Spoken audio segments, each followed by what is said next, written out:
Touba ca kanam. asalaamaaleykum wa rahmatullah mbokku téléspectateur Touba TV Touba Vision ak Touba ca kanam TV ñu ngi leen di ziare bu baax di wax na ñu ngi ànd ak yéen màggalu Daaru Xudoos fii ci Abidjan tey nag ñu ñëw ci teewaayu suñu kilifa gi nga xamante ne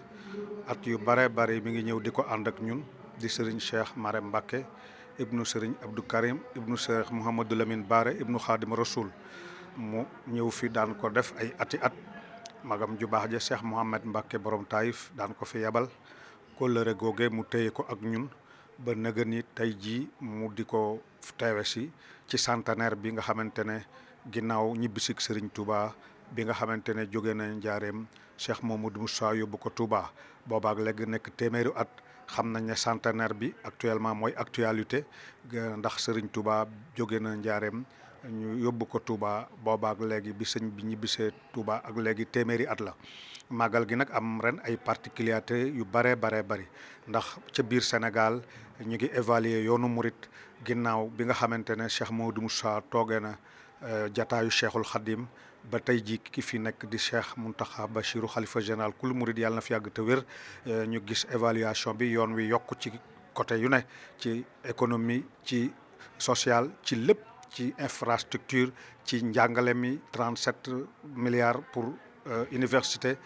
te ñu gis ne nag loolu am na solo biir Sénégal waaye ñun waa diaspora bi itam def nañ suñu évaluation bu baax ndax gis nañ ne fii nga xam ne fi la ñuy daje di fi màggale bisu Serigne Touba bu tedd bi ci Abidjan mooy kër gi sëñ Touba njëkk a am ci bitim réew fii nekk taawu këri sëñ Touba yi yaakaar naa nag bu fekkoonte ne lu sëñ Touba di soqeeku la ci kër mën nañ ne kër gi jig na ko ndax kër gi jur na tey fépp foo dem ci ñeenti continent yi moo xam muy Afrique moo xam muy Europe moo xam muy Australie moo xam muy Amérique fépp nag sëñ Touba am na fa ay kër kon bu fekkee dañuy xayma xarnu bi di xayma centenaire bi gis nañ ne sëñ Touba kon ab doxam ci bitim réew màgg na gaaw na te itam xajut ci kenn xanaa ku ko xamut mu mel ne nag kon ñun diaspora bi dañu am autonomie waaye am itam obligatoire ci ubbi yoon wi ba nga xamante ne ñi xamut sëriñ bi ñu fas yéene ñoom ñu xam ko ndax sëñ Touba xajut ci kenn te it bi nga xamante ne mi ngi doon wax ne ijaal rujuu'i ilaa xawmi saadatana wala takfina yawma jam'il xalqi niiraana kon xaw mu la doon wax xaw ma nag ñëpp a ngi ci biir kon muy sauveur de l'humanité sëñ Touba looloo ko taxoon a jóg te loolu feeñ na biir ak biti ndax buy wax yaa ahlal bari ujuli bahri saqaayi géejug texe gi muy woote waa jéeri jéeg waa géej gi kon loolu jeexal na àdduna moo tax ñun diaspora bi fii gis nañ ne suñ bilan ci centenaire bi Serigne Touba sarale na ba wër jamono ba wër àdduna ba tax na ñi nga xam ne doonuñu ay sénégalais nga xam ne dañu mel ni dañu ñëw ci yoon wi doon ay gan ñooñu fi mu ne nii ñi ngi dëlëf yi wut ci Serigne Touba Xaadimu Rasuul te loolu day yokk ba loolu nag waral na Serigne Cheikh Marème Mbacké mii ngeen gis ci suñ gannaaw mu ñëw jël bâton de pèlerin nam ko daan defee tëj këram te ay taalibeem ñëga ca këram di ko xaar di ko alawte ko ngir bisu Sëñ Tuubaa bi waaye ndigal loom lu baax loolu nga xam ne magam ju baax joxoon na ko tax na munu ko bàyyi mu ñëw ànd ak ñun yàgg koo def ay ati at ci wetu Alaaji Magumba Caam mi nga xam ne mooy jëwriñu Sëriñ Tuubaa fii ci Abidjan ak itam suñu imam Daouda mi nga xamante ne xam naa dana sànni ay kaddu ndax kat li nga xamante ne Sëñ Tuubaa doon na ko waxoon ne wa hab liya nusrata fil buldaani jamiaha yaa xaalixal azman wali hab walu mu naan warut liyal muluka wal buldaan loolu agsi na ndax Daouda mi ab ivoirien la waaye mu doon taalibe Sëñ Touba ñu bari xam ko mu Sëñ Touba am kër ci quartier bu ñuy wax Yopougon commune Yopougon moom moo fay imam ratib ba di fa xutba nasaraan di fa xutba jula ñi nga xamante ne déggunu wolof di xam lan mooy Sëñ Touba ba tax na yoon wi mi ngi rëg-rëgi fii ci Côte d'Ivoire kon nag moom itam dina ko jox kaddu bu ko defee kon damay jox kaddu jëwrin Alaaji Magumba ci turu Serigne Cheikh Marème Mbacké mi bu ko defee bu noppee ñu laaj ay question quelque imam Daouda bu ko defee rek ñu toppee ko noonu kon jëw billahi mina sheytaani rajim bismillahi rahmaani rahim barke Cheikhul Khadim asalaamaaleykum wa rahmatullah wa barakatuh bokki jullit bokki taalibe yi ñu ngi leen di nuyu di leen ziar di jiital ci nuyu bi sëñ Mountakha Mbacké Xaadim Rasuulu yàlla na ko si borom yàggal lool te mu ànd ku wér ba lim yéene liggéey Sëriñ Tuubaa mu liggéey ko ñu ànd ko moom di nuyu sëñ Modou Makhtar Mbacké mi nga xam ne tey jii moo nekk ci boppu waa Daaru Xudoos yëpp yal na fi yàgg lool ak mbooloom mbokki taalibe yi gannaaw bu loolu wéyee jëmm ji nga xam ne moo teewe màggal gi di sëñ Cheikh Maram Mbacké ñu ngi koy sant di ko gërëm di ñaan su borom yàggal ab taxawaayam ndax bi mu dalee ñëw fii ci réew mi ëpp na fanweeri at ak juróom mu fekk ñu fi di taxawu liggéey bi nga xam ne Sëñ Tuubaa ko ko jox ba suñu joon tey liggéey bi toll fii mu toll kon duñ def lu dul ñaanal ko sant ko gërëm ko ñaanal ko ba moom tamit li mu yéene ci tool maamam bi suñu borom defal ko te ñu ànd kook moom di nuyu imaam Daawda mi nga xam ne moom tamit ivoirien la waaye moom fi ñu toll léppam Sëriñ Tuubaa la kon ñuy sant suñu borom bu baax ci teew gi nga xam ne teewe nañ ko bis bii képp koo xam ne yàlla dogal na nga fekk li fi rek war nga cee sant suñu borom di ci fàttali ko tamit sunu màggi taalib yi nga xam ne ñoo jiitu woon fii ci réew mi fekkoon fii muy ab gott ñu toj gott bi buddi reen yi lay suuf si bam nooy ndax kër gi 1945 47 la ko tubaab yi joxoon waa sunu mag yi fi jiitu woon bañ demee wax ko sëñ Fallu yabal fi Alaaji Baara mu ñuy ñëw léemu barab bii boobu léegi nag ku fi mësoon ñëw ci at yooyee ba ñëwaat fi léegi da nga xam ni li sëñ Moustapha Dieng doon wax léegi tubaarkàlla macha allah ndax fii mooy ndeyi kër yi ginnaaw Tuubaa kër gi moo jiitu ci kër yëpp diaspora bii nga xam ne ñoo nekk Amérique Europe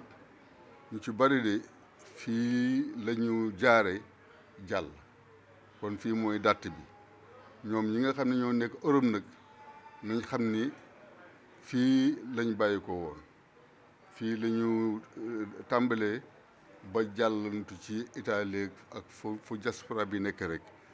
fii la fi tàmbale woon kon ñoom tamit ñu ngi leen di nuyu bu baax di leen siyaar di leen jaajëf bu baax a baax xam ne rek tamit ñoom tamit ñu ne ñoom benn lañu kon ñoom tamit ñoo ñu nekkal foofu ñu nekk leen fii kon Sëñ Tuubaa nag moo yaatu goo xam ne foofu waaye nekk rek na nga xam ne yaa ngi ci tollu Sëñ Tuubaa bi kon yàlla suñu borom dimbali ba ñun ñëpp ñu nekk ci la sëñ bi bëgg la sëñ bi bëggul yàlla buñ ci sëñ bi seen ñu ngi sant ñëpp di gërëm ñëpp di sant ñu nga xam ne ñooy waa sunu mbokk Daaru Xudoos yi nga xam ñoo nekk ñun fii ay ñay xari lañu ay jàmbaar lañu tey jii sëñ Cheikh Maram li nga xam ne moom mi ngi ko doon dox fii ci ñoom ñoom ñëpp tey ji ànd ñu nekk wenn say loolu la sëñ bi bëgg kon yàlla na ci yàlla saxal ci barke sëñ Moustapha Mbacké ñu ngi sant ñëpp di gërëm ñëpp bàllu ak ñëpp yàlla suñu borom ba jégal jërë ngeen jëf ngeen baal ñu wax. Donc on est devant Imam Daouda, le imam ratib de la mosquée Kër Serigne Touba de Yopougon. Donc Imam, tu sais que cette Magal aujourd'hui c'est centenaire de la disparition du Cheikh Ahmadou Bamba Khadim Rassoul.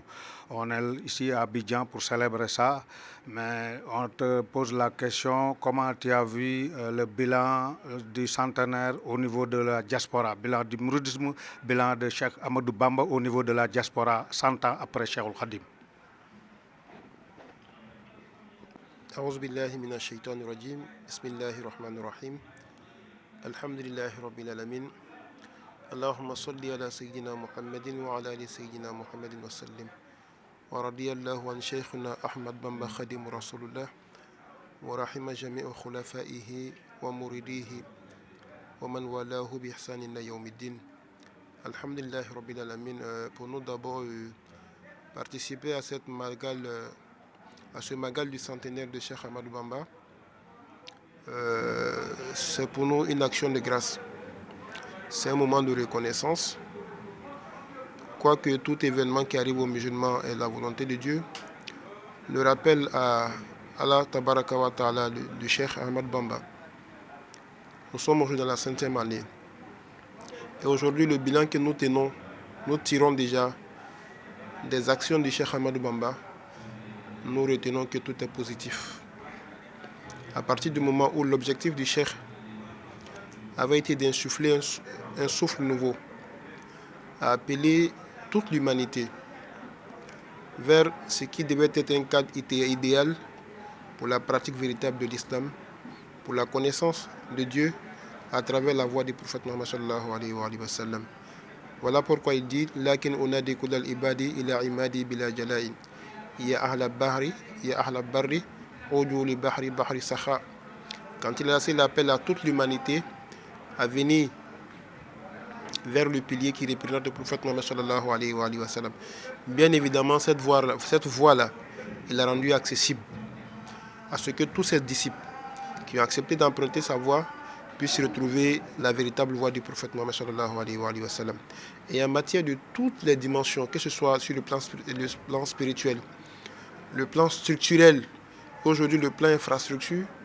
aujourd'hui nous parlons d'université Cheikh Ahmadou Bamba à Touba. Nous parlons de la mosquée Massalikul Jinan. Et même aujourd'hui, quand nous parlons de diaspora, mais aujourd'hui, nous sommes, en tant qu'Ivoiriens, nous sommes quelque part fiers. Parce qu'aujourd'hui, le travail qui se fait en Côte d'Ivoire, c'est que le message de Cheikh Ahmadou Bamba a commencé à être appréhendé par les Ivoiriens. Il y a encore des années en arrière, les Ivoiriens se posaient beaucoup de questions sur ce que c'est que cette histoire de Mouridia. Mais aujourd'hui, une importante frange de la population musulmane ivoirienne est en train de comprendre le vrai visage de la Mouridia. Pour dire que le monde a besoin d'entendre un message. Le monde a besoin de découvrir quelque chose. Et ce quelque chose-là, il n'est pas nouveau. Il est là, il existe, mais il faut le rendre accessible. Et je pense que c'est à travers Cheikh Ahmadou Bamba que nous pouvons avoir la véritable voix du prophète Muhammad sallallahu alayhi wa sallam. Déjà en 2021, nous avons tenu la conférence internationale sur la Mouridia à Abidjan. Et cette conférence-là vraiment a été un cadre vraiment assez important parce que nous avons invité tous les imams de la Côte d'Ivoire à cette conférence.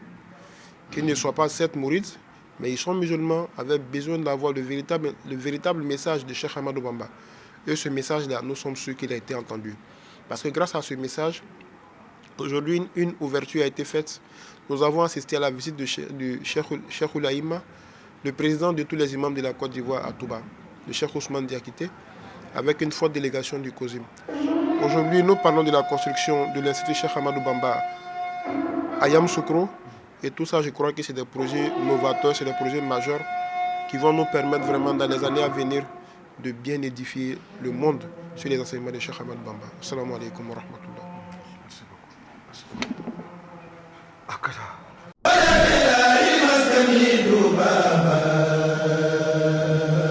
Touba ca kanam.